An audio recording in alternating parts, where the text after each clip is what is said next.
This guy went undercover in a prison for 2 months and then found out one incredibly disturbing truth. 60 Days In is an A&E show in which 7 non-felons go undercover in the Clark County Jail. In case you read that sentence quickly, here's another way to describe it. 7 people who have no reason to be in jail purposely put themselves in danger for the sake of people's amusement. Why, you ask? Or perhaps, dear God, why? Great question. The idea came from Sheriff Jamie Noel, who wanted to uncover corruption as well as find opportunities to improve conditions for the inmates. As for the uncovering corruption portion of Noel's plan, so far, that part seems to be working. The undercover inmates have uncovered how drugs are smuggled through the prison. One of the undercover operatives has had to leave because he was assaulted, and another had to leave due to medical issues. But even though those things might not help the inmates, they make for good television. Which is really disappointing, given that Sheriff Jamie Noel's first and foremost mission is to help inmates. Has the show, as Noel wanted, helped uncover ways to improve conditions for inmates at all? One of the inmates, Zach, is a veteran. He served as a combat engineer in the Marines in Afghanistan.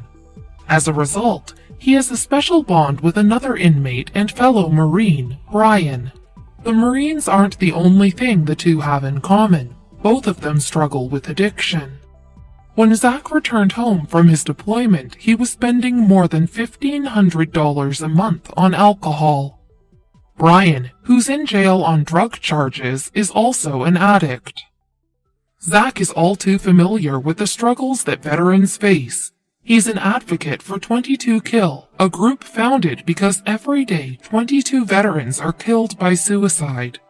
The group wants to raise awareness about the mental health issues that lead to suicide. When behind bars, veterans who saw combat are much more likely to experience mental health issues than non-veterans.